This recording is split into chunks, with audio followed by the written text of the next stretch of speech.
Tujuan hidup di dunia ini harusnya seperti apa Pak Ustaz? Untuk apa kita di dunia ini Pak Ustaz? Biasanya pertanyaan orang macam ini dia udah di tepi jembatan.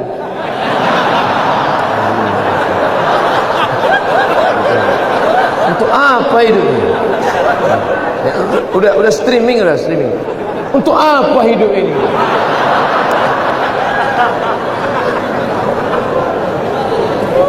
Satu, alladzi khalaqal mauta wal hayata. Allah menciptakan hidup dan mati. Untuk apa? Liyabluwakum ayyukum ahsanu amala. Supaya Allah melihat siapa yang paling baik amalah. Makanya kalau mau jadi pejabat, jadilah pejabat yang amalnya baik. Jadi polisi, jadilah polisi yang amalnya baik. Jadi tentara, jadilah tentara yang amalnya baik. Jadi ustadz, jadilah ustadz yang amalnya baik. Karena kita hidup ini dituntut siapa yang paling baik amalah. Amal bukan sholat, amal bukan baca yasin, amal bukan puasa sunat. Itu ibadah. Hebat Pak Bupati kami Pak Ustaz. Kenapa? Pak Bupati kami rajin sholat duha. Itu bukan amal. Itu siapapun bisa. Sholat duha tak perlu jadi bupati. Betul? Yang dimaksud amal adalah dengan jabatan kekuasaan yang ada di tangan kita, bisa kita berbuat. Kalau jadi anggota dewan, buatnya perda syariah. Anak SD tidak boleh masuk SMP kecuali punya ijazah MDA. Setuju? Itu Bang. Dengan kekuasaan. Jangan nanti udah pensiun baru datang. Ustaz Somad, apa yang bisa kita buat untuk bangsa ini? Tangan pun dah menggeletar. Itu apa? Ustaz Somad, kami sebagai aparatur negara, PNS, apa yang bisa kami buat amal kami? Mana PNS? PNS kemana nih?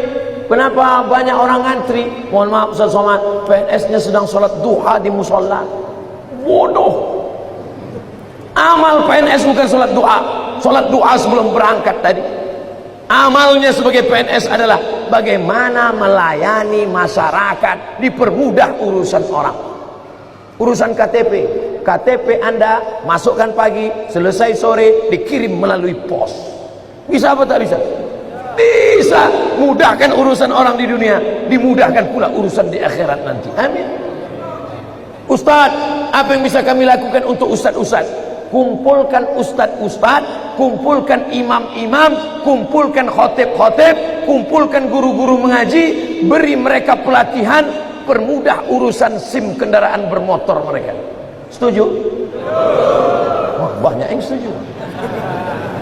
Kenapa Ustaz tiba-tiba ingat itu? Ingat dulu saya susah ngurus SIM dulu waktu sebelum terkenal. Masya Allah, tabarakallah. Artinya apa? Ketika Allah titipkan jabatan di tanganmu, pakailah.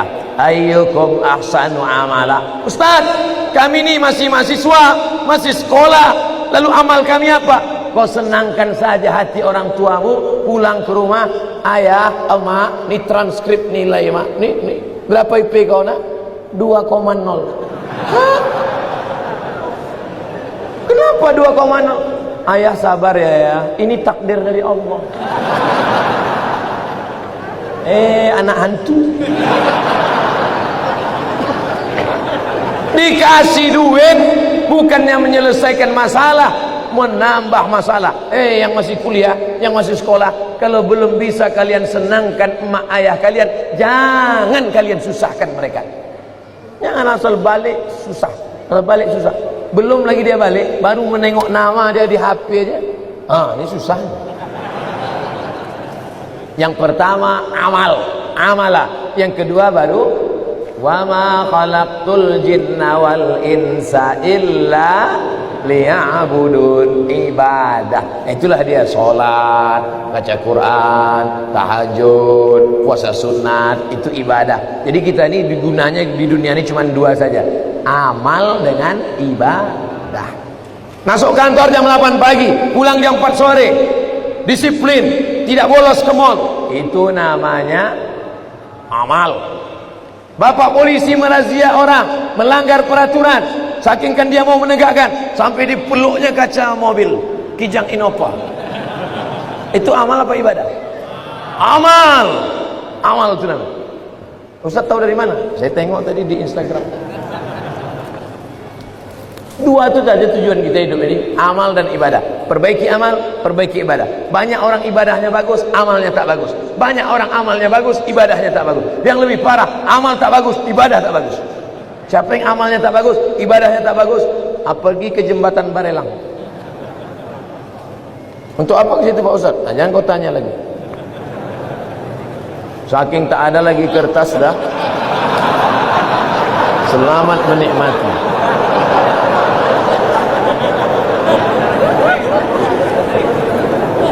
Apakah azab hanya ada untuk orang yang sudah meninggal saja?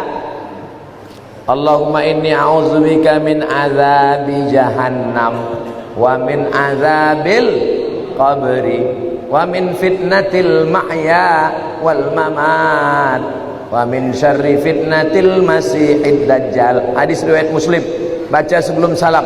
4. Allahumma inni a'udzubika min azabi jahannam wa min azabil qabri wa min fitnatil mahya wal mamat wa min syarri fitnatil masihid dajjal. Tangannya tetap satu, jangan 4.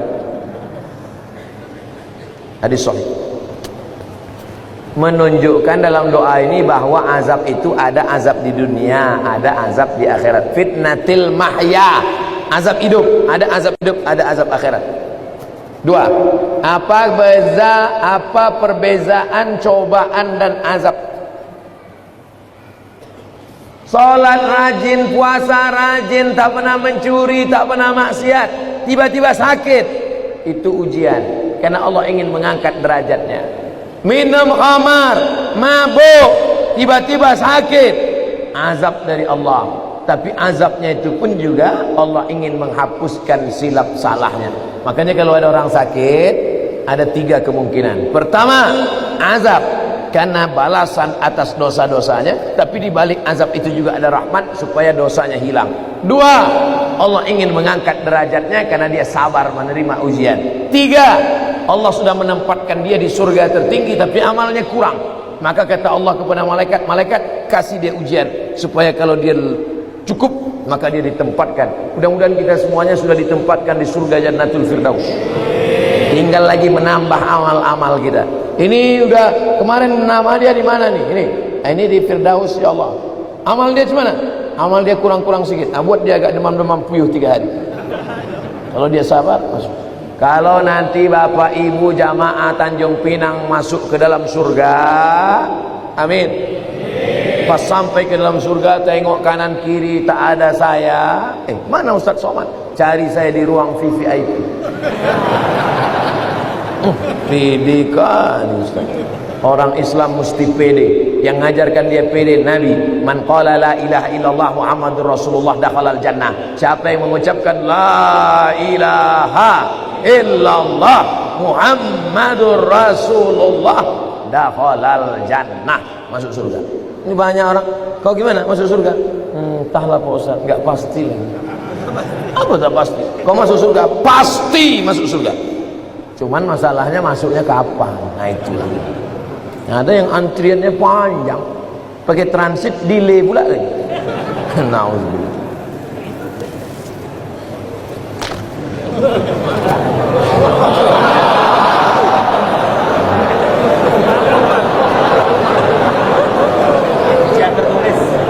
Ujian lisan tertulis.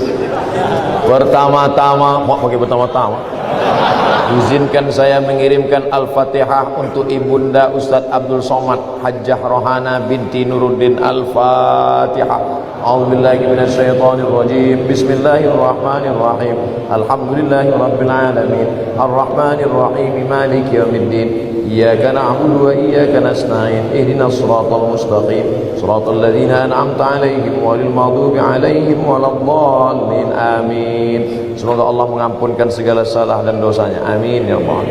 Ketika saya sholat berjamaah, saya berada di saf kedua. ada makmum di depan saya, sholatnya batal. Terus saya maju ngisi sop yang kosong. Apakah yang saya lakukan itu benar? Atau sebaiknya makmum yang di sebelah orang yang batal itu yang menggeser? Ada dua cara. Mohon maaf saya belakangi tuan-tuan. Yang jadi patokan imam di tengah. Imam di tengah. Lalu kemudian di mana orang yang batal tadi? Di sini. Kalau orang yang batal tadi di sini, maka sop sini rapat kemari. Kalau yang batal tadi di sini, yang sop sini datang kemari. Karena rapatnya kemari, bukan ke sana. Kalau tuan yang di belakang nengok dia tak bergerak, entah saking khusyuk atau dia takut, maka yang belakang ni maju ke depan. Nampak dia? Tengok beberapa detik tak bergerak, maju ke depan. Nah, nanti baru yang belakang pula maju ke depan. Tak boleh ada sop kosong. Dua cara, samping ni ke tengah atau yang belakang tu ke depan. Bagaimana posisi derajat kedudukan mertua dan orang tua kandung di sisi Allah? Kalau engkau berbakti sama ayahmu, sama emakmu, biasa, karena dia yang mengandung 9 bulan 10 hari, menyusukan 2 tahun. Tapi kalau kau berbakti pada mertuamu, luar biasa. Kenapa? Karena dia memberikan anak gadisnya yang dilahirkannya dengan derai air mata, bersimbah darah, tiba-tiba dikasihnya anaknya kepada engkau hanya dengan mahar sebentuk cincin emas 1 gram, itu pun imitasi. Mau dia mengasihi anak gadisnya, ikhlas dia memberikannya. Ambillah nak.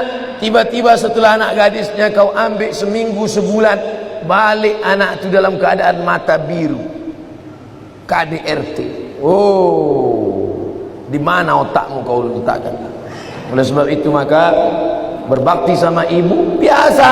Aku sayang sama engkau mak, biasa, karena makmu yang menyusukanmu 2 tahun. Tapi kalau kau berbakti sama dia, luar biasa, karena dia memberikan anak gadisnya kepada. Hai ibu-ibu, kasih anak gadis kalian sama yang soleh-soleh di Masjid Tanjung Pinang. Tak ada yang mengaminkan, tak dapatlah kalian. Yang mengaminkan yang udah nikah pula, dapat 2. Tolong diberitahu amalan sunat sebelum tidur malam Pak Ustadz. Wudhu sebelum tidur malam, berwudhu. Paling bagus lagi sholat witir. Tapi katanya witir tengah malam. Ada 2 sahabat Nabi yang witirnya sebelum tidur. Pertama Abu Hurairah, yang kedua Abu Bakar Siddiq. Ya Aba Bakrin mata tutiru, hai Abu Bakar, kamu witirnya kapan? Ba'dal atama, habis isya salat witir. Maka siapa yang witirnya sebelum tidur, nanti malam tahajud saja tak usah tidur lagi. Tak usah tidur lagi, tak usah witir lagi. Maka dia dalam keadaan tidurnya suci, baca kul huwallah, kul ambil falak, kul rabbin nas, ayat kursi, al-fatihah, subhanallah 33, alhamdulillah 33, Allahu akbar 33, miring ke kanan, hadap ke kiblat, bismika Allahumma ahya wa amut. Sunnah. Orang sekarang tidur megang remote. Pertama dia nonton TV, lama-lama TV itu nontonnya. Kemana mau dapat rahmat barakah? Mati su'ul khotimah. Yang ditonton film hantu. Saya tahu Ustadz tidak merokok, tapi tolong beri saya motivasi untuk stop merokok. Udah capek udah saya cerita rokoknya.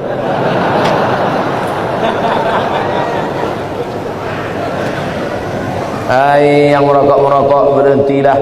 1 hari 10.000, 1 bulan 300.000, 1 tahun 3 juta, 1 tahun 3.600.000, sudah bisa beli kambing kurban. Bisa apa tak bisa? Bisa. 2 ekor kambing bisa kurban. Coba mulai besok. Kalau mulut tu agak-agak masam, cari permen. Tak tahan juga, rokok. Agak 1 isap.